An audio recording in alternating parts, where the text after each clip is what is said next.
Olá, sejam muito bem-vindos e vamos falar sobre Páscoa hoje. Você está celebrando a Páscoa, nós estamos aí praticamente na Sexta-feira Santa, no domingo de Páscoa. Você sabe de onde vem a Páscoa, de onde vem o coelho da Páscoa, o ovo de Páscoa e o que de fato é a Páscoa? Venha comigo que eu vou te explicar passo a passo o que é a Páscoa no Antigo Testamento, no Novo Testamento, de onde vem a cultura do ovo de Páscoa e também a do coelho da Páscoa. Vem? Bora! Isso aí, pessoal. A Páscoa, ela não é algo recente, né? A Páscoa ela começou a ser celebrada há cerca de 3.500 anos atrás, né? O livro de Êxodo traz essa informação. O livro de Êxodo, se você quiser ler a história completa no detalhe, livro de Êxodo, capítulo 12, versículos de 1 a 28. Ele vem trazer ali a celebração da Páscoa. E o que é a celebração da Páscoa? No Velho Testamento, quando o povo do Egito ainda era cativo, houve as 10 pragas, que são muito conhecidas aí por todo mundo, não vou entrar nesse detalhe, mas aconteceram 9 pragas e ainda assim o faraó não libertou o povo do Egito. Então Deus deu a ordenança do anjo da morte, né? E aí ele trouxe a Moisés a informação, faça dessa forma para que haja então a libertação. Então o que era essa forma? Essa forma era que o anjo da morte passaria por todo o Egito, tomando consigo o primogênito de todo animal e de todo homem. Então, o que Deus pediu para que Moisés desse de ordem ao povo? Que eles tomassem um cordeiro, e esse cordeiro, ele tinha que ser sem manchas, sem marcas, ser um cordeiro perfeito, de pelo menos 1 ano. E ele deveria ser tomado das suas ovelhas. Então, ele deveria ser retirado de ovelhas. Então, ele deveria ser, de fato, um cordeiro que estava apto, né? Que ele era realmente um cordeiro perfeito dentro da sua natureza. E o que deveria ser feito com esse cordeiro? Esse cordeiro ele deveria ser morto com a extração do seu sangue, tirando todo o seu sangue, e desse sangue as pessoas dentro daquela casa deveriam beber e a carne deveria ser assada. E deveria ser morto um cordeiro por família. Porém, se a família fosse pequena ou se o cordeiro fosse muito grande, deveria-se convidar um vizinho para que viesse, adentrasse a mesma casa e comesse e bebesse do mesmo sangue. Precisavam ser feitos. Primeiro, quem estava dentro da casa precisava tomar uma porção desse sangue e grande parte desse sangue deveria ser utilizado para manchar, pintar os umbrais da porta. E essa família não deveria sair de dentro da casa até que amanhecesse o dia. Então, naquela noite, eles pegariam esse cordeiro, imolariam o cordeiro, retirariam seu sangue, beberiam parte do seu sangue, pintariam os umbrais da porta pelo lado de fora, obviamente, com o sangue, e comeriam toda a carne de forma assada. E essa carne deveria ser comida com pães ázimos e ervas amargas.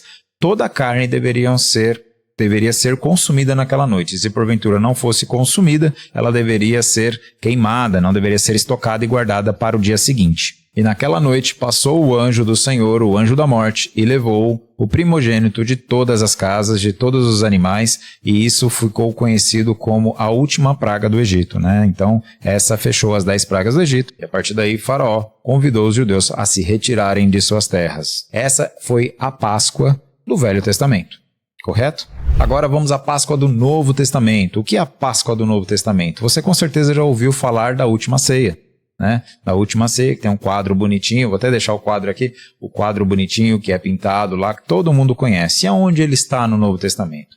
Ele está no livro de Mateus, capítulo 26, versículo 17, que é a Páscoa com Jesus, né? É onde Jesus tem a sua última ceia ali com os seus discípulos, porque a Páscoa lá no Êxodo, ela foi determinada por Deus como algo perpétuo. Deus disse que deveria ser celebrado aquele dia, todos os anos, de forma perpétua. E como Jesus nunca quebrou uma lei, ele seguiu essa lei também. Ele também executou a Páscoa. Então ele fez também a Páscoa lá com os seus discípulos, né? E quando ele estava ali na Páscoa, ele tomou o pão, né, que é aquela passagem também bem costumeira que as pessoas que frequentam de vez em quando ou que já têm o costume de ir, seja na católica, seja na evangélica, é acostumado a ouvir, né, que enquanto comiam, Jesus tomou o pão e abençoando partiu dentro dos seus discípulos e disse, tomai todos e comei, esse é o meu corpo. Geralmente é feito isso na igreja católica, na hora da Eucaristia e em algumas igrejas na hora da Santa Ceia, né? E tomando o cálice, deu graças, dizendo-lhe, tomai todos e bebei. Este é o meu sangue, o sangue do novo e eterna aliança que é derramado por vós, para a remissão dos pecados. Está lá, no Mateus 26, 17. Dá uma olhada, leia, que você vai entender. Então, essa é a Páscoa do Novo Testamento, ok? Tá bom, mas o que tem a ver a Páscoa do Velho Testamento com a Páscoa do Novo Testamento? No Velho Testamento, houve de fato um animal que precisou ser sacrificado, seu sangue precisou ser vertido, extraído e fazer todo esse processo para que a morte não alcançasse essas pessoas, né? E para quem eram essas pessoas? Era para os judeus que estavam cativos e que tinham recebido ali a determinação por intermédio de Moisés. No Novo Testamento, não há um animal a ser sacrificado. O cordeiro a ser sacrificado é o próprio Filho de Deus. E ele é só para os judeus? Não, ele não é só para os judeus, né? Porque a passagem diz que todos quanto o aceitaram foram feitos filhos de Deus. Então, são para os filhos de Deus. Então, não é para quem era filho de Deus naquela época. Se hoje você não é cristão, se você não aceitou Jesus e você passar a levantar a sua mão e falar, eu aceito Jesus, o sacrifício de Jesus na cruz também é para você. Então, Jesus também se fez o cordeiro. Jesus se sacrificou hoje para que todos que nele creem possam ser feitos filhos de Deus. A passagem do João 1, 29 diz lá, quando João vê Jesus se aproximando, ele está lá batizando as pessoas, e aí Jesus vem se aproximando, ele diz, eis o Cordeiro de Deus que tira o pecado do mundo. Quando ele avista Jesus, ele aponta e fala, eis o Cordeiro de Deus que tira o pecado do mundo. Então Jesus veio para se sacrificar como o Cordeiro lá do livro de Êxodo, para que todo o pecado fosse retirado do mundo. E aí Jesus morre, passa 3 dias, morto entre aspas, e ressuscita ao 3º dia. Por quê? Ele venceu a morte. Assim como houve a vitória sobre a morte lá no livro de Êxodos, no livro de Mateus, no Novo Testamento, também a gente entende que Jesus venceu a morte. Assim como foi feito lá atrás, novamente foi feito. Só que lá foi feito para tirar o povo de um cativeiro físico. A morte de Jesus, o sacrifício de Jesus foi feito para tirar de todos os cativeiros, sejam eles espirituais, físicos, mentais, intelectuais, de saúde.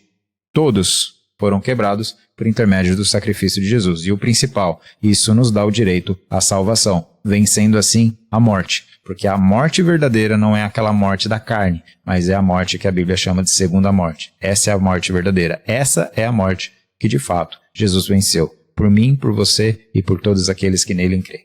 Tá bom, Francis, legal, mas você falou aí da Páscoa do Antigo Testamento, da Páscoa do Novo Testamento, mas em momento nenhum se falou de ovos de Páscoa, não se falou de coelhos. De onde vem isso? De onde surgiu essa ideia de ovo de Páscoa e coelho da Páscoa? Coelho nem bota ovo. De onde surgiu isso? Eu vou explicar para você, vem comigo.